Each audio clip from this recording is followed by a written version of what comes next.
A police officer stood firm at the government building's entrance, his expression hard and unreadable, as he scanned the crowd of people passing through. A woman approached, her confident stride contrasting with her understated clothing. She didn't look like the type to belong in the halls of power, or so he thought. "Excuse me, ma'am," he said, stepping directly into her path. "You can't come in here." The woman paused, lifting an eyebrow. "I have business inside." The officer crossed his arms, his voice dripping with authority. "Business? People like you don't have any business here. Turn around." A quiet tension filled the air. The woman squared her shoulders. "People like me?" His eyes narrowed. "I said, turn around. I won't tell you again." When she didn't comply, he moved closer, his voice rising with frustration. "You don't belong here. Don't make this harder on yourself." Still calm, she pulled out an access badge. "I think you'll find I do belong." The officer snatched it out of her hand, glancing at it dismissively. But something flickered in his expression, something close to confusion, before his frustration took over again. "This is a fake," he declared, tossing the badge back toward her. "You think you can just walk in here flashing something like this?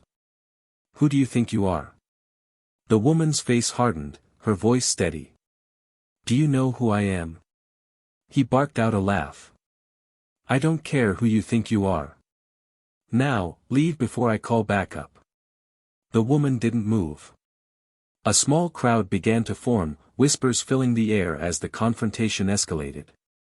Emboldened by the attention, the officer took a step forward. "I'm not going to ask you again. Move." He lifted his leg as if to shove her away, but before his boot made contact, her hand darted out and stopped him mid-motion. The force of her grip surprised him, her strength unrelenting. The murmurs around them turned into audible gasps. His face flushed red, not with embarrassment, but with indignation. How dare she defy him? "Let go," he demanded through gritted teeth. She leaned in closer, her words slicing through the air like a blade. "You just made the biggest mistake of your career." Something in her tone struck him. His confidence wavered for the first time, but he quickly masked it with anger. "Big talk for someone about to be arrested. You think anyone's going to take your word over mine?" She released him, her composure unshaken. "We'll see about that." The officer scoffed, waving her off dismissively. He called for backup, ensuring the spectacle would escalate. But as he stood there, the whispers among the crowd grew louder, and more phones appeared, recording every second of the unfolding scene. "Sir," a junior officer arrived, slightly out of breath. He took one look at the woman, then back at his superior. "Do you know who that is?" The senior officer's bravado faltered. "What are you talking about?" The younger man leaned in, his voice a whisper, though everyone close enough could sense the panic in his tone. "That's the mayor." The silence that followed was deafening.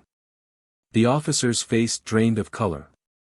He turned back to the woman, "No, the mayor," and stammered, I didn't realize," but the mayor had already stepped past him, her head held high. She didn't have to say another word.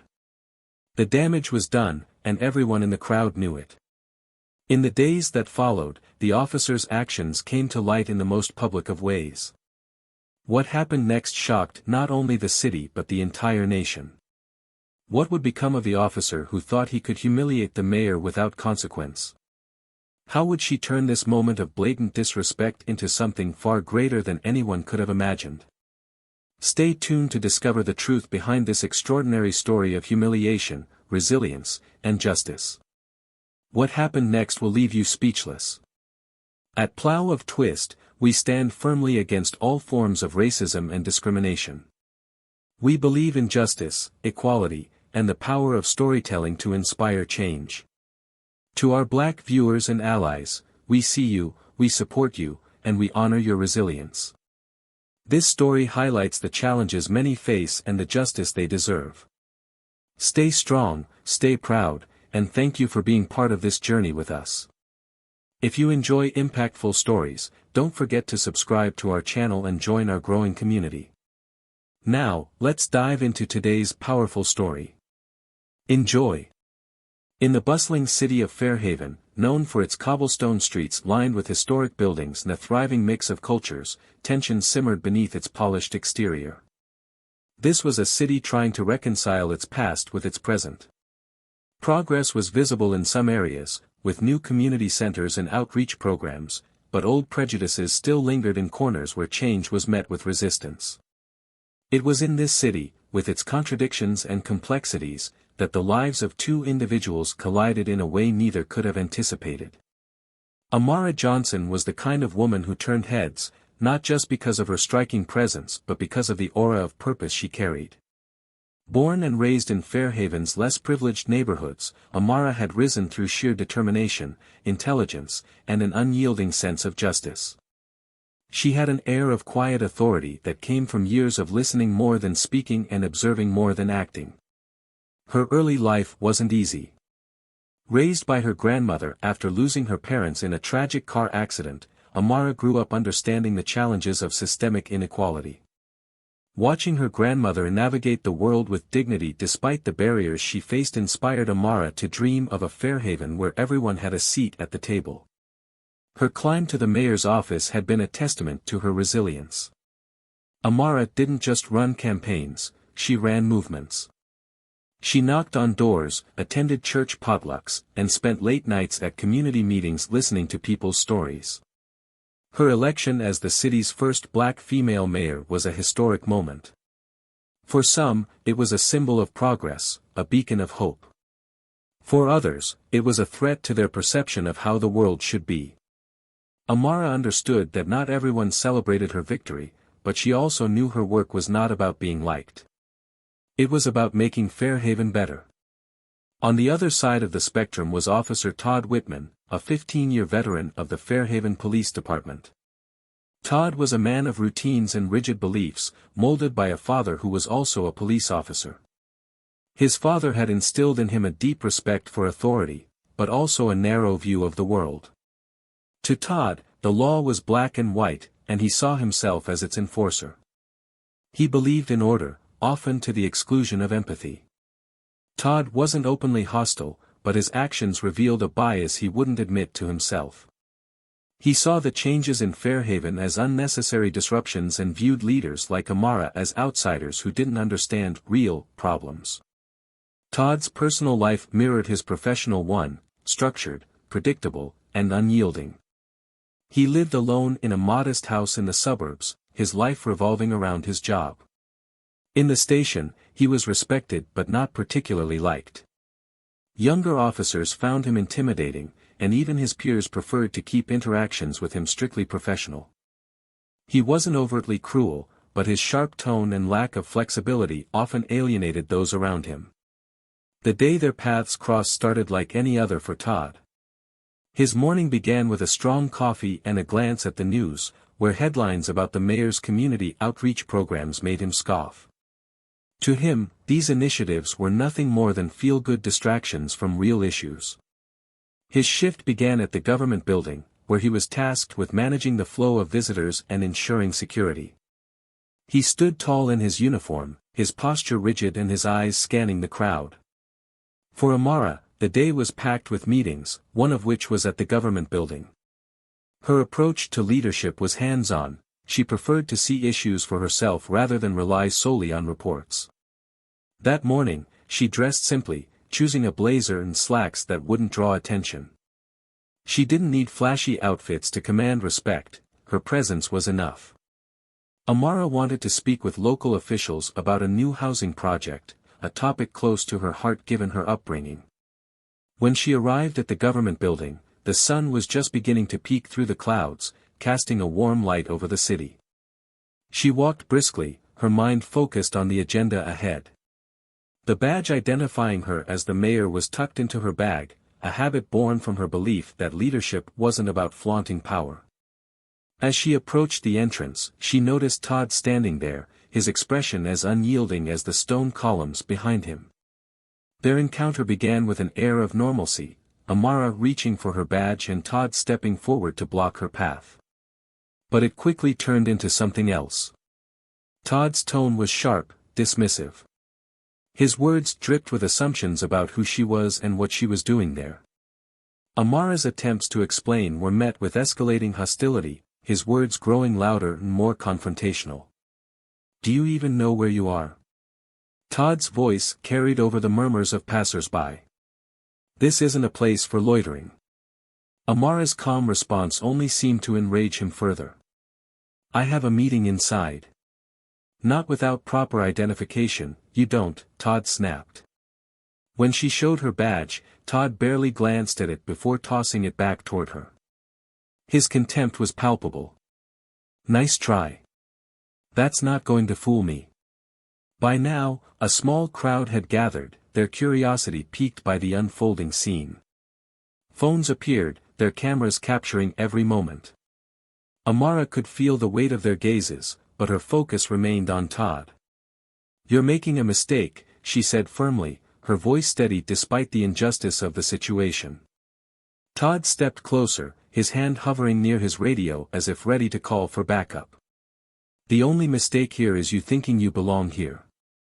The words stung, not because they were unfamiliar, but because they were a stark reminder of the biases she'd fought against her entire life. Amara took a deep breath, her composure unshaken.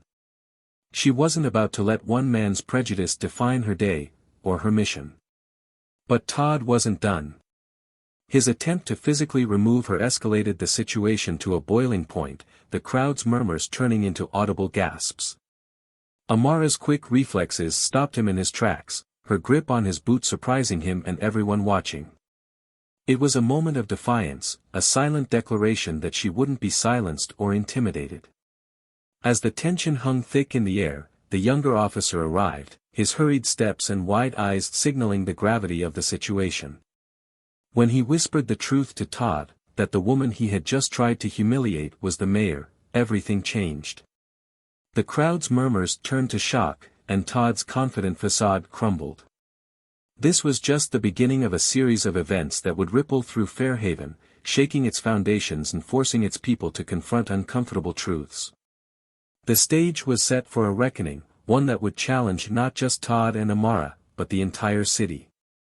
What happened next would leave no one untouched.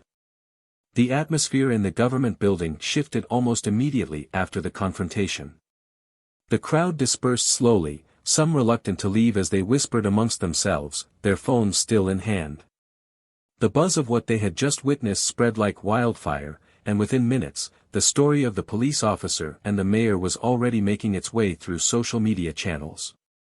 Amara walked into the building, her composure intact, but inside her mind was racing. She wasn't angry for herself, she was angry for what this moment represented. In her office, Amara sat down at her desk, taking a moment to gather her thoughts. Her assistant, Elena, entered with wide eyes and a nervous energy that was hard to miss. "Madam Mayor, are you all right?" "I just saw the..." Elena hesitated, clutching her phone. "It's everywhere already." Amara sighed, brushing a strand of hair from her face. "I'm fine, Elena. But this is bigger than me. How fast is it spreading?" Elena nodded grimly. "Fast. Local outlets are picking it up. The footage is clear, and the headlines," she trailed off, showing Amara her phone. Amara glanced at the screen.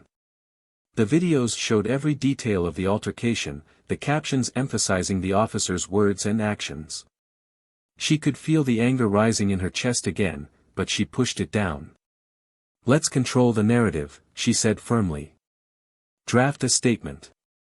Make it about accountability, not retaliation. This isn't about me, it's about making sure this doesn't happen to anyone else." Elena nodded and left the room, leaving Amara to reflect. She couldn't shake the image of the officer's face when he realized who she was. It wasn't just shock, there was something deeper, fear, perhaps. But fear of what? Meanwhile, at the precinct, Todd Whitman was pacing the length of the break room, his jaw clenched so tight it ached. The video had already reached his colleagues, and the room was thick with an awkward tension. No one spoke directly to him, but he could feel their eyes on him. Finally, Officer Daniels, a younger recruit with a habit of speaking his mind, broke the silence. "So, what's your plan, Whitman?" Todd stopped pacing and glared at him. "My plan? To do my job." Daniels raised an eyebrow. "You sure about that? Because it doesn't look like you'll have that job much longer." Todd's fists clenched at his sides. "I don't need your input, Daniels." But Daniels didn't back down. "Look, man, you messed up. Big time. That's not just anyone out there, you tried to humiliate the mayor. On camera." "I didn't know she was the mayor," Todd snapped. Daniels shrugged. "Does it matter? You treated her like," he stopped himself, glancing at the others in the room. "You know what? Forget it." Todd's frustration boiled over. "No, say it. You've got so much to say, Daniels, so say it." Daniels stood, meeting Todd's glare. "Fine. You treated her like she was less than you. Like she didn't belong. And now everyone can see it. That's on you." Todd stormed out, his boots echoing down the hallway. He didn't want to admit it, but Daniels' words cut deep. He replayed the scene in his mind, his actions, his words. For the first time, he felt the weight of what he'd done, not just to the mayor, but to himself. His career, his reputation, everything he'd built was now on the line. As the days passed, the fallout only grew. The video sparked outrage across the city, with protests forming outside the precinct and city hall. People held signs demanding accountability, chanting for justice. Amara watched from her office window, the voices of the crowd echoing in her ears. Inside the precinct, Todd was summoned to the chief's office. Chief Monroe was a stern woman, her reputation built on fairness and integrity. She sat behind her desk, her hands folded, her expression unreadable as Todd entered. "Close the door, Whitman," she said. Todd obeyed, standing stiffly in front of her. "Do you know how many calls I've received today?" she asked, her voice calm but firm. "Do you know how many emails, how many messages?" Todd remained silent. "This isn't just a PR issue, Whitman," Monroe continued. "This is a crisis. The trust between this department and the community was already fragile, and now it's shattered." "I didn't know who she was," Todd said, his voice defensive. Monroe's eyes narrowed. "And that's supposed to make it better? You didn't know she was the mayor, so it's okay to treat her that way?" "I was doing my job," Todd argued. "No," Monroe said sharply. "You were abusing your authority.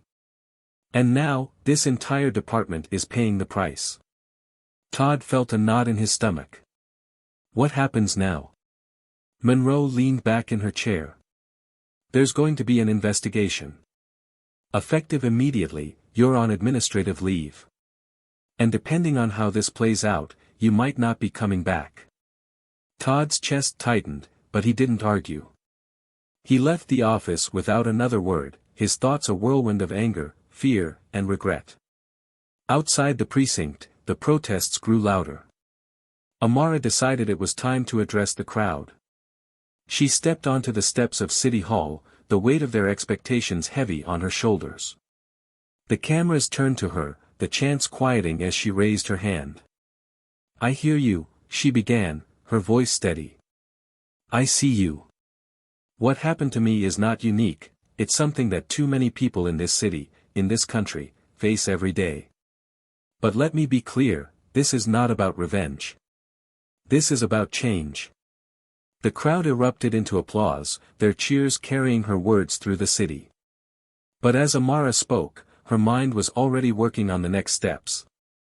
She knew this moment was just the beginning. What lay ahead would be far more challenging, far more consequential. Back in his empty house, Todd stared at the TV as the news replayed Amara's speech. Her words, her presence, everything about her ignited something in him, something he couldn't yet name. He turned the TV off, but the silence was louder than the crowd's cheers. For both Todd and Amara, the stage was set. Their actions in the coming days would not only determine their futures but also define the soul of Fairhaven. And as the city held its breath, waiting to see what would happen next, one thing was certain: nothing would ever be the same again. The city of Fairhaven seemed to hold its breath. Days of tension culminated in a charged, almost electric atmosphere. The protests outside City Hall hadn't stopped, their numbers swelling as news of the investigation into Officer Todd Whitman's actions gained national attention. Inside the precinct, the mood was equally tense. Officers whispered among themselves, casting furtive glances at Todd, who sat in a corner of the break room, his jaw tight, his gaze distant. The investigation was reaching its peak. Todd had been called to give his statement at a city council meeting, an extraordinary session organized to address the incident that had shaken Fairhaven to its core. He dreaded the prospect but knew he had no choice. As he sat there, staring at the clock, Chief Monroe entered the room, her face as unreadable as ever. "Whitman," she said, her tone neutral. "It's time." He stood, adjusting his uniform reflexively. It felt heavier today, as if the badge on his chest had turned to lead. Without a word, he followed her out of the precinct and into the waiting car. At City Hall, the council chamber was packed. The press was out in full force, their cameras trained on the long table where the mayor, council members, and other city officials sat. Amara Johnson sat at the center, her expression calm but resolute. She wore a dark suit that matched the somber tone of the proceedings. To her left was Elena, who whispered something in her ear before stepping aside. Amara nodded slightly, her gaze fixed on the door where Todd would enter. When he walked in, escorted by Chief Monroe, the room fell silent. The weight of every pair of eyes on him was almost suffocating. He avoided looking at the mayor, focusing instead on the chair he was directed to sit in, just a few feet away from her. The council chairman began the session with formalities, but no one was paying attention. The tension in the room was palpable, everyone waiting for the confrontation they knew was coming. "Officer Whitman," the chairman said, breaking the silence, "you've been called here to address the incident that took place at this very building several days ago. This is your opportunity to explain your actions." Todd cleared his throat, his voice sounding strained even to his own ears. "I didn't know who she was," he began, his eyes fixed on the table in front of him. "And that justified your behavior?" Amara's voice cut through the room like a blade, calm but firm. The attention shifted to her as she leaned forward, her gaze piercing. "Does ignorance absolve you of disrespect? Of prejudice?" Todd's eyes flicked to her for the briefest moment before dropping again. "I didn't mean for it to escalate the way it did." "But it did," Amara said, her voice steady. "And you didn't stop it. You chose to escalate it. You chose to treat me, not as a person, but as a problem." The room was silent except for the faint hum of the cameras recording every second. Todd felt his pulse quicken. He opened his mouth to respond but found himself at a loss for words. "I don't think you understand the gravity of what you did," Amara continued. Her tone wasn't angry, it was controlled, measured, but it carried the weight of years of experience. "This isn't about me. This is about every single person in this city who has been treated as less than because of who they are, what they look like, or where they come from. What you did wasn't just an insult to me, it was an insult to the very office I hold, to the people I represent." "I was doing my job," Todd said quietly, his voice defensive but lacking conviction. "No," Amara said sharply, her eyes narrowing. "Your job is to protect and serve. Not to belittle. Not to demean. Not to assume guilt based on your own biases." The chairman interjected, his voice cautious. "Mayor Johnson, do you believe this incident reflects a broader issue within the department?" Amara turned to him, her composure unwavering. "I believe this incident is a symptom of a much larger problem. A problem that doesn't just exist in Fairhaven but in cities across this country. If we want to rebuild trust between law enforcement and the communities they serve, we have to start with accountability. Todd felt the heat of her words, each one landing like a blow. He wanted to argue, to defend himself, but deep down, he knew she was right. And that realization was more painful than he expected. The chairman nodded. "Officer Whitman, is there anything you'd like to say in response?" Todd hesitated, the weight of the moment pressing down on him.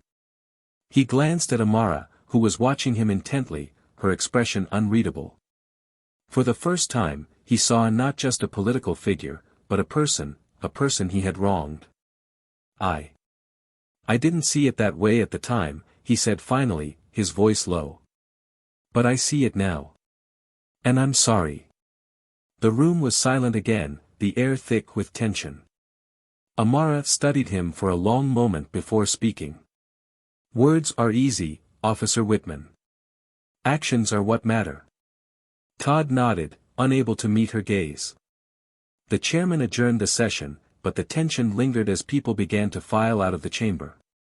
Todd remained in his seat, his mind racing. As Amara stood to leave, she paused, turning to him one last time. "This isn't just about what you did to me," she said quietly. "It's about what you choose to do next." With that, she walked away, leaving Todd to sit alone in the empty chamber, the weight of her words settling over him like a heavy blanket.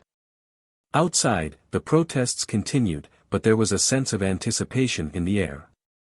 Everyone was waiting to see what would happen next, what consequences would follow, and how the city would begin to heal. Fairhaven was at a crossroads, and the choices made in the coming days would determine its path forward. Todd knew he couldn't undo the past, but maybe, just maybe, he could find a way to make amends. The air outside City Hall was thick with tension, the sounds of the protesters blending into a hum of restless energy. Amara Johnson stepped out of the chamber and onto the steps, pausing to take it all in. The crowd noticed her immediately, their chants quieting as cameras turned in her direction. Elena hurried to her side, her expression a mix of concern and urgency. "They're waiting for a statement," Elena said, her voice low. Amara nodded slowly, taking a deep breath before stepping forward. She raised her hand, silencing the murmurs of the crowd. Her voice was calm, steady, but carried the weight of everything that had just transpired. "Today was a step toward accountability," she began, her gaze sweeping across the crowd. "But let me be clear, accountability is just the beginning. True change requires action, and that action starts now." The crowd erupted into applause, their cheers echoing across the square. Amara waited for the noise to settle before continuing. "We can no longer afford to ignore the systemic issues that divide us. We must confront them head-on, together. And I promise you this, I will not rest until every person in this city feels seen, heard, and respected." As the cheers rose again, Amara stepped back, allowing Elena to guide her toward the car waiting to take her home. But as she walked, she couldn't shake the lingering weight of what had just happened. The confrontation with Todd Whitman had been a pivotal moment, but it was far from the end of the story. Meanwhile, Todd sat alone in the now empty council chamber, his head in his hands. The silence was deafening, broken only by the faint sound of voices echoing from outside. He felt hollow, the realization of his actions settling in like a heavy fog. The apology he had offered felt inadequate, a mere band-aid on a wound that went much deeper. A sudden knock on the door broke the stillness, and Todd looked up to see Chief Monroe standing there, her arms crossed. She stepped inside, closing the door behind her. "Rough day, huh?" she said, her tone unreadable. Todd let out a humorless laugh. "You could say that." Monroe pulled out a chair and sat across from him, studying him for a moment. "You know, Whitman, I've been doing this job for a long time. I've seen good cops, bad cops, and everything in between. But what I saw today, that's new." Todd frowned, unsure of what she meant. "I didn't mean for any of this to happen," he said quietly. Intent doesn't matter, Monroe replied sharply. What matters is impact. And the impact of your actions? It's bigger than you can imagine. Todd nodded, his throat tightening. I know. I screwed up. Yeah, you did, Monroe said bluntly. But now you have a choice to make. You can wallow in self-pity, or you can use this as a turning point. Todd looked at her, searching for some sign of judgment in her expression, but there was none. How? He asked, his voice barely above a whisper. Monroe leaned back in her chair, her gaze steady. Start by listening. Not just to me, not just to the mayor, but to the people out there, she said, gesturing toward the window. Go out into the community. Hear their stories. Understand their pain. Only then can you even begin to make things right. Todd hesitated, the idea both daunting and unfamiliar. But deep down, he knew she was right. He had spent so much of his life enforcing the law without truly understanding the people it was meant to serve. As the chief left him to his thoughts, Todd made a decision. He wasn't sure where to start, but he knew he couldn't stay in this place, physically or emotionally. The next day, he showed up unannounced at one of the community centers the mayor had championed during her campaign. It was a modest building, its walls covered with colorful murals depicting scenes of unity and resilience. When he walked inside, the room fell silent. All eyes turned to him, the tension palpable. Among them was Jamal Carter, a longtime community leader and vocal advocate for police reform. Jamal stepped forward, his expression guarded but curious. What are you doing here? Jamal asked, his tone even. Todd shifted uncomfortably under the weight of their gazes. I came to listen. The room buzzed with murmurs, disbelief etched on the faces around him. Jamal studied him for a long moment before nodding slowly. All right, he said. But listening isn't enough. You need to do more. Over the next several hours, Todd sat among the group, hearing stories that left him shaken. There was anger, yes, but also pain, hope, and a desire for change that resonated deeply.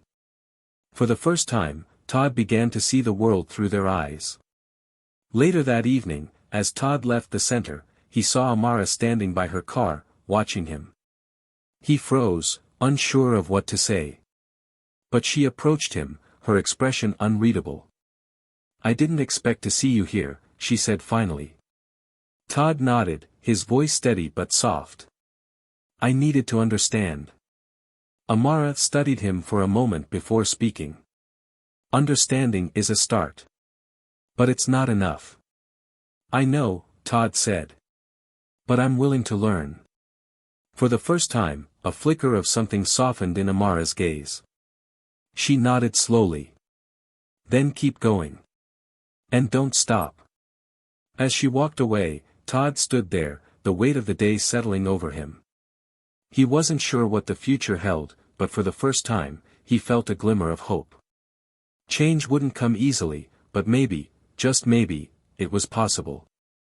The city of Fairhaven was quieter now, though the undercurrent of change still pulsed through its streets. The protests had dwindled, but not because the fire had gone out, people were waiting.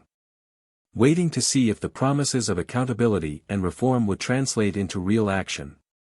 Amara Johnson had become a beacon of that hope, her every word and move scrutinized by a city on edge. She knew the weight of those expectations, and she carried it with the same poise she had shown throughout her career. For Todd Whitman, life had taken a sharp turn. The visits to the community center became a routine, though each time he stepped through those doors, the stares and whispers reminded him of the long road ahead. He wasn't greeted warmly, but he wasn't turned away either, and that was enough to keep him coming back. One afternoon, as Todd sat quietly in the corner of the center's main hall, a group discussion began to unfold. Jamal Carter, the de facto leader of these gatherings, stood at the front, addressing the group with his usual mix of passion and pragmatism. We've been talking a lot about accountability, Jamal said, his deep voice resonating in the small space. But accountability isn't just about punishment. It's about growth. It's about making sure the harm caused doesn't keep happening. The group nodded, their faces a mix of skepticism and cautious optimism. Jamal's eyes landed on Todd, and the room seemed to hold its breath.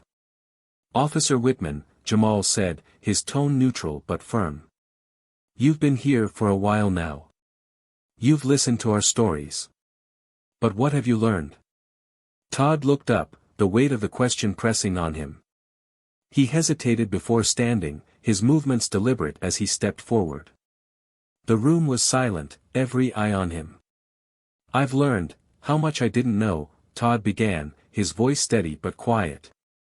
"I've spent years enforcing laws without understanding the people those laws were supposed to protect. I thought I was doing my job, but I see now that I was doing more harm than good." A murmur rippled through the room, but no one interrupted. Todd took a deep breath, his gaze sweeping across the faces in front of him. "I can't undo what I've done," he continued. "But I can change how I move forward. And I want to be part of the solution, not the problem." Jamal nodded, his expression thoughtful. "Words are a start. But actions are what matter." Todd nodded in return. "I know. And I'm willing to do the work." The group seemed to relax slightly, though the tension wasn't entirely gone. Trust wouldn't be rebuilt overnight, and Todd knew that better than anyone. But for the first time, he felt like he was taking a step in the right direction. Meanwhile, Amara was grappling with her own set of challenges. The city council had approved a series of reforms aimed at addressing systemic bias within the police department, but the pushback was fierce. Union representatives, local business leaders, and even some council members voiced concerns about the pace and scope of the changes. Amara spent long hours in meetings, her patience tested as she defended the necessity of every proposal. One evening, as she prepared for yet another strategy session, Elena entered her office, holding a folder and wearing a concerned expression. "Madam Mayor," Elena began, her voice hesitant. "I think you should see this." Amara took the folder, flipping through its contents. It was a report detailing patterns of misconduct within the police department, including incidents that had never been publicly acknowledged. Her jaw tightened as she read, the weight of the revelations settling heavily on her shoulders. "This changes everything," Amara said quietly, looking up at Elena. Elena nodded. "It's going to be a fight, but if anyone can push this through, it's you." Amara set the folder down, her mind already racing with the implications. The report was damning, but it also provided an opportunity to push for deeper, more meaningful reform. The question was whether the city was ready to face the truth. The next day, Amara called a press conference to address the report. Standing at the podium, she spoke with the same calm authority that had defined her leadership. "This report sheds light on a truth many in our community have known for years," she began. "Systemic bias and misconduct within our police department have gone unchecked for far too long. That ends now." The reaction was immediate and polarizing. Supporters praised her courage, while critics accused her of vilifying the police. The debate spilled over into every corner of Fairhaven, from coffee shops to city council meetings. And through it all, Amara stood firm, refusing to back down. Todd watched the press conference from his small living room, the words hitting him like a punch to the gut. He recognized some of the incidents mentioned in the report, incidents he had been tangentially involved in or had ignored altogether. The guilt he had been carrying grew heavier, but so did his determination to be part of the change Amara was fighting for. He decided to reach out, though he wasn't sure if she would even take his call. When her assistant answered, Todd introduced himself, his voice steady despite the anxiety gnawing at him. "I'd like to meet with her," he said simply. To his surprise, the response came quickly. A meeting was arranged at City Hall, and Todd found himself sitting across from Amara in her office, the tension between them almost palpable. "What do you want, Officer Whitman?" Amara asked, her tone neutral but guarded. Todd took a deep breath. "I want to help." Amara raised an eyebrow, her skepticism clear. Help how?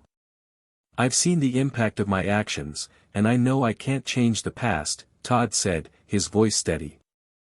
But I can use my experience to be part of the solution. I can speak to other officers, share what I've learned, and help bridge the gap between the department and the community. Amara studied him for a long moment, her expression unreadable. This isn't about saving your career, she said finally. If that's your motivation, you're wasting my time. It's not, Todd replied firmly. This is about doing what's right. Amara leaned back in her chair, her gaze piercing. You'll have to prove that. Todd nodded. I'm ready. As the meeting ended, Amara felt a flicker of something unexpected, hope. It was a small, cautious hope, but it was there. The road ahead would be long and difficult, but perhaps, just perhaps, change was possible. The days that followed Todd Whitman's meeting with Amara Johnson were a whirlwind of reflection and action. He had agreed to speak at a forum organized by the mayor's office, where officers, community members, and activists would come together to discuss policing reform. The weight of the opportunity wasn't lost on Todd. This was his chance to show that he wasn't just offering empty words but was genuinely committed to change. The forum was held in a large community center auditorium, its walls adorned with artwork created by local students. The buzz of conversation filled the space as people filed in, the atmosphere a mix of curiosity and tension. Todd arrived early, his uniform replaced by a simple button-up shirt and slacks. He felt out of place, unsure of how he would be received.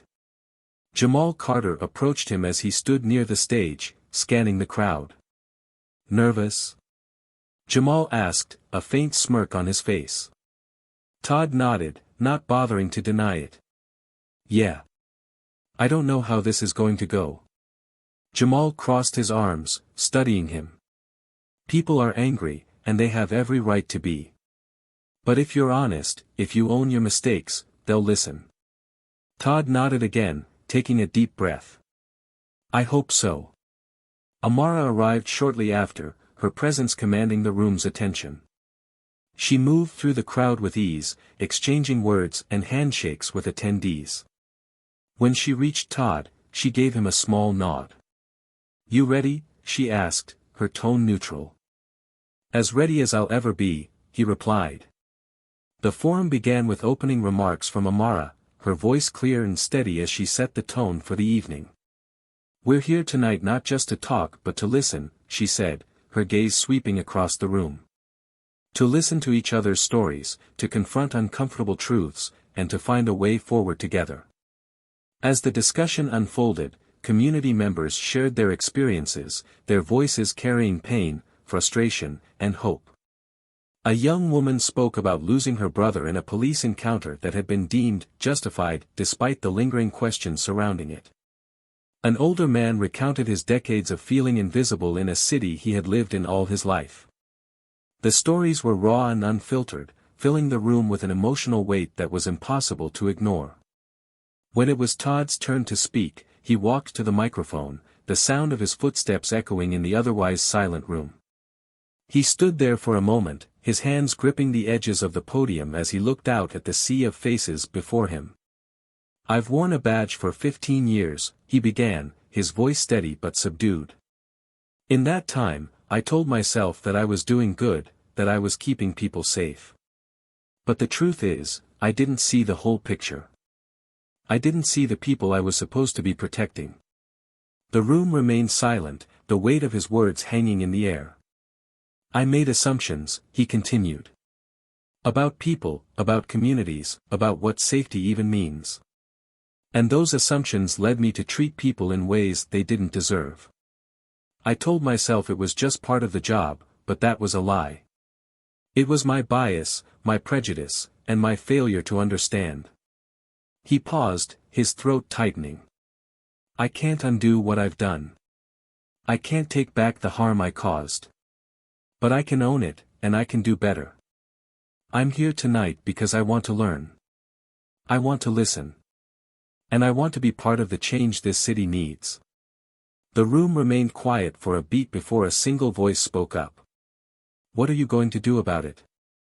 Todd looked toward the source of the voice, a man sitting in the middle of the audience, his expression a mix of skepticism and anger. I don't have all the answers, Todd admitted. But I'm committed to working with you, with the community, and with the department to figure it out. I know it's going to take time, and I know I have to earn your trust. But I'm willing to do the work. The man nodded slowly, his gaze softening slightly. Another voice called out from the back of the room. Why should we believe you? Todd turned toward the voice. You don't have to. Not yet. But I hope that, in time, my actions will speak louder than my words. As the forum continued, the mood in the room began to shift. The anger and pain were still present, but so was a glimmer of something else, possibility. People started to engage with Todd, asking questions and sharing ideas for reform. The dialogue was honest and, at times, heated, but it was also constructive. After the forum ended, Todd stayed behind, speaking with attendees who approached him. Some were skeptical, others cautiously optimistic, but the fact that they were engaging with him at all felt like a step forward. Amara watched from a distance, her arms crossed as she observed the interactions. When Todd finally turned to leave, she approached him. You handled yourself well tonight, she said, her tone measured. Thanks, Todd replied, his exhaustion evident. It's a start. Amara nodded. It is. But there's a long way to go. I know, Todd said. And I'm ready. As they stood there, the hum of voices and the shuffle of feet filling the background, Amara felt a small, cautious hope. It wasn't about Todd, it was about what he represented. If someone like him could change, maybe others could too. Maybe the city of Fairhaven could finally begin to heal. The night ended quietly, but the ripples of what had transpired would continue to spread. For both Todd and Amara, the journey ahead was uncertain, but for the first time, it felt like the city was moving in the right direction. And as they each went their separate ways, they carried with them the knowledge that change, though difficult and slow, was possible. In the weeks following the forum, Fairhaven began to feel the tremors of change. The city wasn't transformed overnight, but small, tangible shifts started to ripple through the community. Amara Johnson worked tirelessly, attending meetings, listening to concerns, and pushing through reform initiatives despite fierce resistance from some corners of the city's power structure. For every victory, there were moments of frustration, setbacks that tested her resolve, but she pressed forward, knowing the stakes were too high to back down. For Todd Whitman, the road was equally challenging. He had begun to work alongside community leaders like Jamal Carter, volunteering his time to bridge the gap between the police force and the neighborhoods it served.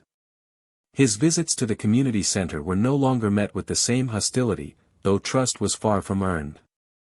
Todd understood that his actions, not his words, would ultimately determine whether he could make a meaningful difference.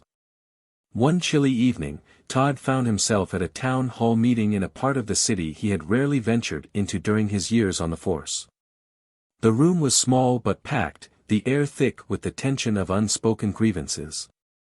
Amara was there too, seated at the front of the room alongside other city officials.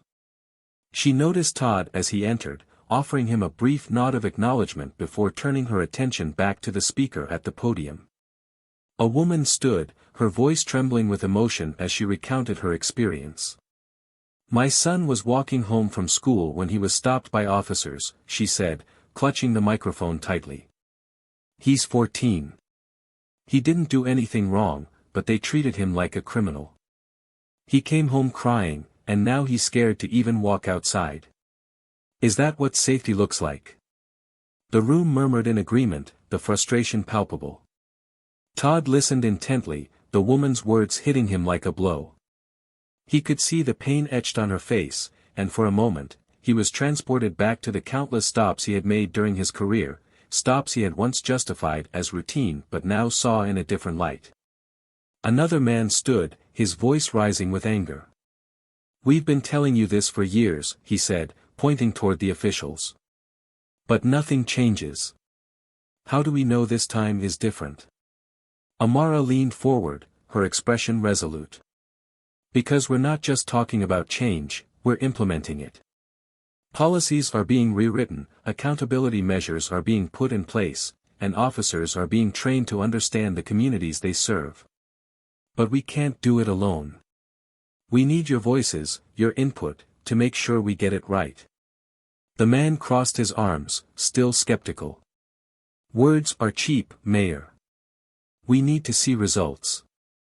And you will, Amara replied, her tone firm. But change takes time.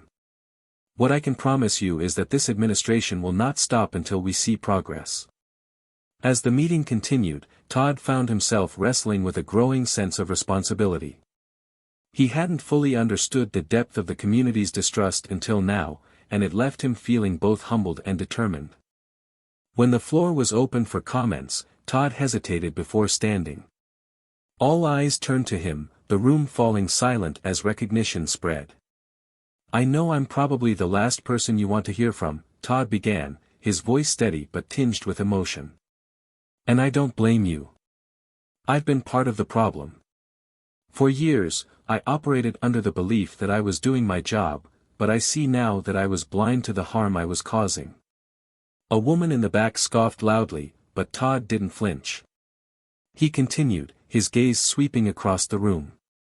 I'm not here to make excuses. I'm here to own my mistakes and to be part of the solution.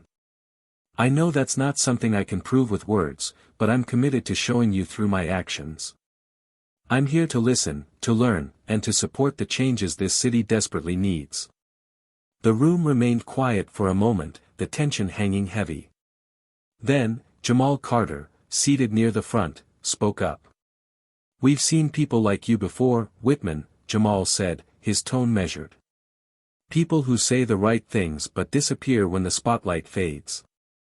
How do we know you're not just another one of them? Todd met Jamal's gaze, his voice unwavering. Because I'm not going anywhere. I know I've got a lot to prove, and I'm willing to do the work, no matter how long it takes. Jamal studied him for a long moment before nodding slightly. We'll see. After the meeting, Todd lingered near the exit, speaking with anyone who approached him. Some were curious, others skeptical, but a few offered cautious words of encouragement. Amara watched from a distance, her arms crossed as she observed the interactions. When the room finally began to empty, she approached him. You handled yourself well, she said, her tone neutral. Thanks, Todd replied, running a hand through his hair. It's not easy, but I'm trying. Amara nodded. Trying is a start. But you need to stay consistent. People need to see that you're in this for the long haul. I am, Todd said firmly. This isn't just about fixing my mistakes, it's about making sure they don't happen again. Amara studied him for a moment before offering a faint smile. Good. Because Fairhaven needs people who are willing to do the hard work. As they stood there, the room now empty, Todd felt a sense of purpose he hadn't experienced in years. The road ahead was daunting, but for the first time, he felt like he was walking it for the right reasons. The following days brought more challenges. The reforms Amara had championed faced pushback from various groups, including the police union, which argued that the changes were unfairly punitive. The media seized on the controversy, amplifying the divide. But Amara refused to back down, holding firm in her commitment to the people of Fairhaven. Todd found himself at the center of the storm as well. His involvement in community events and forums drew criticism from some of his former colleagues, who saw his actions as a betrayal. At the precinct, he overheard whispers and felt the cold stares of officers who once called him a friend. One afternoon, as he sat in the break room, Officer Daniels approached him, a look of curiosity and caution on his face. You've changed, Daniels said, his tone more observational than accusatory. Todd looked up, surprised. Yeah. I have. Daniels hesitated before sitting across from him. What made you do it? What made you see things differently? Todd took a moment to gather his thoughts. Listening to people, he said finally. Hearing their stories, seeing their pain, it made me realize how blind I've been. I can't go back to the way I was. Not after that. Daniels nodded slowly, his expression thoughtful. Maybe it's time I started listening too. The word surprised Todd, but he simply nodded, a small flicker of hope sparking within him. Change was slow and painful, but it was happening, one step at a time. And for the first time, Fairhaven felt like a city that was beginning to heal. Months had passed since the incident that had sparked a wave of change in Fairhaven. The city was still grappling with its identity, but there were signs of progress, small, fragile victories that hinted at the possibility of a better future. The reforms spearheaded by Amara Johnson were beginning to take hold, though not without resistance. Policies addressing bias training, community oversight, and stricter accountability measures were now in effect, though their long-term impact remained to be seen. For Amara, the journey had been exhausting but fulfilling. Late one evening, she sat in her office, the warm glow of a desk lamp casting shadows across the room. Elena walked in, holding a folder with the latest progress reports. "You've been here all day," Elena said, her tone gently chastising. "You need to rest." Amara smiled faintly, setting down the pen she had been holding. "I'll rest when the work is done." Elena placed the folder on the desk. The City Council finally approved the last phase of the Community Police Partnership Program. It's a big win. Amara leaned back in her chair, a wave of relief washing over her. It's a start. Elena hesitated for a moment before adding, "There's something else." Todd Whitman sent an update on his initiatives at the community center. He's been organizing workshops for officers and residents. The attendance has been surprising. Amara raised an eyebrow, her curiosity piqued. Surprising how? People are showing up, officers and community members, Elena said. And they're actually talking. It's not perfect, but it's progress. Amara nodded thoughtfully. Good. Maybe he's found his purpose. Meanwhile, Todd was at the community center, standing in front of a room filled with both officers and residents. The atmosphere was tense but productive, the conversations open and honest. Todd had taken on a leadership role in bridging the divide between the police force and the neighborhoods they served. It hadn't been easy, many officers viewed him as a traitor, while some community members remained skeptical of his intentions. But he persisted, driven by a newfound sense of purpose. After the session ended, Jamal Carter approached him, his expression softer than Todd had ever seen. "You're doing good work, Whitman," Jamal said. "I didn't think I'd ever say that, but it's true." Todd smiled, the weight of Jamal's words settling over him. "Coming from you, that means a lot." Jamal nodded. "Don't let it go to your head. There's still a long way to go." "I know," Todd replied. "But I'm in it for the long haul." Across town, Amara stood on the steps of City Hall, addressing a crowd gathered to celebrate the success of the first phase of the city's reforms. Her voice carried over the cheers, full of gratitude and determination. "This is a victory for all of us," she said. "But it's only the beginning. Change doesn't happen overnight, and it doesn't happen without commitment. Together, we've proven that Fairhaven is capable of something greater. Let's keep going." The crowd erupted into applause, the energy palpable. Among them was Todd, standing quietly at the back, watching as Amara's words resonated with the people. For the first time, he felt a sense of belonging, not as a police officer, but as a member of a community working towards something better. Later that evening, Amara and Todd found themselves in the same room once more, this time at a small reception for city leaders and community advocates. Todd approached her, his expression earnest. "You've done an incredible job," he said. Amara looked at him, a faint smile playing on her lips. "So have you. I didn't think I'd ever say that, but here we are." Todd chuckled softly. "Fair enough." They stood in silence for a moment before Amara added, this isn't about redemption, you know. It's about responsibility. I know, Todd said. And I'm ready to take it on. As the evening wore on, the city of Fairhaven seemed, for the first time in a long while, to exhale.